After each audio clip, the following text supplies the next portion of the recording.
اس کا علاج یہ ہے کہ بندہ سوچے کہ حسد کا نقصان دین اور دنیا میں حسد کرنے والے ہی کو ہے، محسود کو کوئی نقصان نہیں ہے۔ مطلب کہ جس سے وہ حسد فیل کرتا ہے اسے کوئی نقصان نہیں پہنچنا، جتنا بھی نقصان پہنچنا ہے حاسد کو ہی پہنچنا ہے، نہ دنیا میں نہ دین میں، بلکہ اسے دین اور دنیا میں حاسد کے حسد سے فائدہ ہی حاصل ہوتا ہے۔ مطلب کہ جس سے حسد کیا جاتا ہے نا، محسود جو ہے اس کو تو فائدہ ہوتا ہے، جو اس کی برائی کرے گا، جو اس سے حسد کرے گا، اس کے گناہ کم ہوں گے، اس کی نیکیوں میں اضافہ ہوگا۔ تو اس طرح حسد کرنے والا جو ہے وہ صرف اپنا نقصان کرتا ہے۔ ابھی میں نے بتایا کہ بلکہ اسے دین اور دنیا میں حسد کے حسد سے فائدہ ہی حاصل ہوتا ہے۔ تو دین میں فائدہ کس طرح سے حاصل ہوتا ہے؟ وہ یہ کہ وہ مظلوم ہے، خصوصاً جب حاسد قول یا عمل سے اسے نقصان پہنچانے کی کوشش کرتا ہے تو قیامت کو اسے ظلم کا بدلہ ملے گا، اور ظالم حاسد نیکیوں سے مفلس رہ جائے گا۔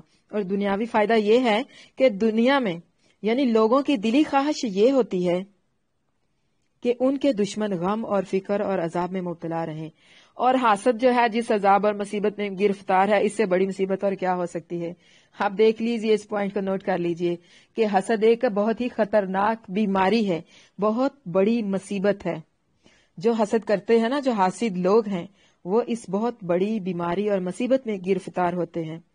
وہ ہر وقت حسد کی آگ میں جلتے رہتے ہیں، ان کے اندر سکون نام کی چیز نہیں ہوتی، ان کے دل جو ہیں ہر قسم کے اطمینان اور سکون سے خالی ہوتے ہیں۔ حسد آدمی کو اللہ تعالیٰ کی نافرمانی کی طرف لے جاتا ہے، جس کے بارے میں اہل علم کا کہنا ہے کہ آسمان میں اللہ تعالیٰ کی سب سے پہلی نافرمانی کس وجہ سے ہوئی تھی؟ حسد کی وجہ سے۔ کس نے کی تھی؟ ابلیس نے۔ کیوں کی؟ حسد کی وجہ سے۔ ابلیس نے اللہ کے حکم کی نافرمانی کی حسد کی وجہ سے، سجدے سے انکار کر دیا۔ اب دیکھیں، اس وقت کوئی اور شیطان نہیں تھا جس نے اسے اس گناہ پر ابھارا۔ اس وقت شیطان کو شیطان بننے کے لیے کس نے ابھارا تھا؟ اس کے نفس نے۔ اس لیے اپنے نفس کے خلاف بھی اللہ تعالیٰ سے پناہ مانگتے رہا کریں۔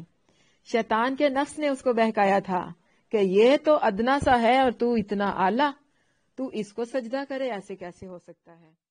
اور اس حسد میں وہ یہ بات بھی بھول گیا کہ اس کو حکم کون دے رہا ہے، حکم دینے والے کو بھی بھول گیا۔ یعنی اس کو صرف یہ یاد رہ گیا کہ آدم مٹی سے بنے، میں آگ سے بنا ہوں، میں اس کو سجدہ کروں۔ اس کا حسد اتنا بڑھ گیا کہ اسے یہ بھی بھول گیا کہ مجھے حکم کون دے رہا ہے، کہ مجھے حکم میرا مالک دے رہا ہے، اللہ دے رہا ہے حکم۔ اور زمین پر پہلی نافرمانی حضرت آدم کے 2 بیٹوں میں سے ایک کے دوسرے کو قتل کرنے کے باعث بھی ہوئی، اور اس کی وجہ کیا تھی؟ حسد۔ یہ بھی حسد کی وجہ سے۔ اور پھر اس کے بعد دیکھیے حضرت یوسف علیہ السلام کے ساتھ جو ظلم ہوا، اس کی وجہ کیا تھی؟ حسد۔ بھائیوں کو یہ گلا تھا کہ باپ جو ہے ہمارے بھائی یوسف سے زیادہ محبت کرتا ہے، اور جہاں دل میں یہ خیال آیا، جہاں دل میں کمزوری آئی، وہاں شیطان نے اپنا غلبہ پا لیا، شیطان نے بہکاوا دے دیا، ہاں واقعی یہ تمہارے ساتھ تو بڑا ظلم ہے، بڑی زیادتی ہے، تمہارا باپ ہے، تمہارے ساتھ محبت نہیں کرتا، اور وہ یوسف جو ہے اس کے ساتھ زیادہ محبت کرتا ہے۔ تو اس طرح حضرت یوسف علیہ السلام کے خلاف ان کے دل میں شیطان نے حسد پیدا کر دیا، یعنی ان کے بھائیوں کے دل میں۔ تو انہوں نے حضرت یوسف علیہ السلام کے ساتھ کیا کیا؟ آپ لوگوں کو یاد ہی ہوگا، کبھی موقع ملا تو اس پہ ایک کلاس رکھ کے آپ لوگوں کو پوری ہسٹری سنائیں گے۔ یہودی لوگ یہ جانتے ہوئے بھی کہ اللہ کے نبی صلی اللہ علیہ وسلم اللہ کے سچے رسول ہیں، ایمان نہیں لائے، انہوں نے انکار کر دیا۔ اس کی وجہ کیا تھی؟ ان کے اس انکار کے پیچھے بھی ان کا حسد تھا۔ حسد کے اسی جذبے نے انہیں اللہ کے نبی صلی اللہ علیہ وسلم کو رسول ماننے سے انکار کروایا تھا۔ یعنی حسد، ان کو بھی یہ حسد تھا کہ یہ جو نبی ہیں ہمارے اندر، ہماری قوم کے اندر پیدا ہونے کی بجائے بنی اسماعیل یعنی قریش کے اندر کیوں پیدا ہو گئی، انہیں تو یہود میں آنا تھا، تو یہ یہود میں آنے کی بجائے یہ ادھر بنی اسماعیل سے کیوں آ گئے؟ اب دیکھیے، یہودی جو تھے بڑے نافرمان لوگ تھے، اللہ تعالیٰ نے ان کے اندر بہت سارے انبیاء اور رسول بھیجے تھے، بڑی عزت دی گئی تھی ان کو۔ سورۃ بقرہ کے اندر بہت لمبی تفصیل ہے اس کی، یعنی بنی اسرائیل پر اللہ تعالیٰ نے اتنے زیادہ انعامات کیے تھے، اور اس قوم نے ہر قدم پر اللہ کے نبی یعنی حضرت موسیٰ علیہ السلام کی نافرمانی کی اور اللہ تعالیٰ کے حکم کا انکار کیا، اور ان کے اسی کفر و شرک کی وجہ سے، کفر کی وجہ سے، ضد اور تعصب اور حسد کی وجہ سے اللہ تعالیٰ نے ان کی یہ عزت افزائی جو تھی نا وہ چھین لی، کہ انبیاء کا سلسلہ جو ان کی نسل میں آتا تھا اس کو منقطع کر کے اس سلسلے کو بنی اسماعیل کی طرف منتقل کر دیا۔ اب یہودی جو تھے وہ منتظر تھے کہ جس کا ذکر ہماری کتابوں کے اندر جس نبی کا ہے وہ نبی جلدی آ جائیں، اللہ سے دعا کیا کرتے تھے اللہ جلدی بھیج دے۔ جب وہ نبی ان کی قوم میں آنے کی بجائے بنی اسماعیل میں یعنی قریش میں آ گئے تو وہ کیا ہوا؟ حسد کرنے لگ گئے۔ انہوں نے کہا یہ وہ رسول ہی نہیں ہے، ہم نہیں مانتے انہیں رسول۔ تو جذبہ کون سا تھا؟ حسد کا۔ وہ حسد کرنے لگ گئے تھے کہ انہوں نے تو ہمارے اندر آنا تھا، ان کے بیچ میں کیسے آ گئے؟ یہ تو امیر لوگ ہی نہیں ہیں، یہ تو غریب سے لوگ ہیں، ان پڑھ سا طبقہ ان کا، تو ان کے اندر یہ کہاں سے آ گئے؟ یہ تو ہمارا حق تھا۔ اسی حسد کی وجہ سے انہوں نے قرآن کا انکار کر دیا، اللہ کے نبی صلی اللہ علیہ وسلم کا انکار کر دیا، دشمن ہو گئے، طرح طرح کے فکرے کستے، مذاق اڑاتے، حتیٰ کہ جادوگر تک کہہ دیتے تھے۔ اس لیے ان کے شر کے بعد حاسد کے شر سے پناہ مانگنے کا یہاں پر ذکر کیا گیا ہے اور اس کی تلقین بھی فرمائی گئی ہے۔ اور پھر دیکھیے کہ بعض اوقات حسد کا لفظ غبطۃ، رشک اور مقابلے کے بیچ میں بھی آ جاتا ہے، جس طرح میں نے آپ کو پہلے اس کی وضاحت بھی کیا نا کہ رشک جائز ہے، یعنی کسی شخص پر اللہ تعالیٰ کی نعمت دیکھ کر یہ خواہش کرنا کہ مجھے بھی یہ نعمت مل جائے، لیکن یہ خواہش نہ کرنا کہ اس سے وہ نعمت چھن جائے۔ مثال کے طور پہ ہماری یہاں پہ جو طالبات ہیں، گلشن ہے، آپ رضوانہ دیکھ لے کہ گلشن بڑی لائق ہے، رضوانہ اس کے ساتھ مقابلہ بنا لے کہ میں نے بھی گلشن سے زیادہ لائق بننا ہے۔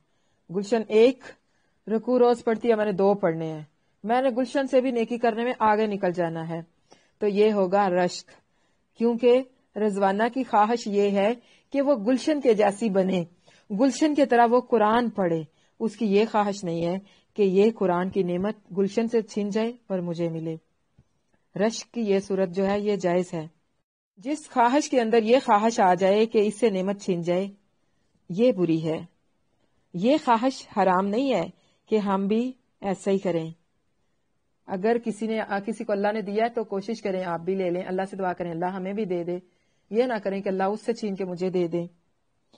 اگر آپ یہ دعا کرتے ہیں اللہ تو نے اس کو یہ نعمت دی ہے، اس کو مزید دے، اس کی نعمتوں میں برکت کار، اللہ تو اس پہ قادر ہے، تو ایک وقت میں تمام کائنات کو یہ نعمت سے سرفراز کر سکتا ہے، اللہ مجھے بھی یہ نعمت دے دے، لیکن یہ خواہش نہ ہو کہ اس سے وہ نعمت چھن جائے۔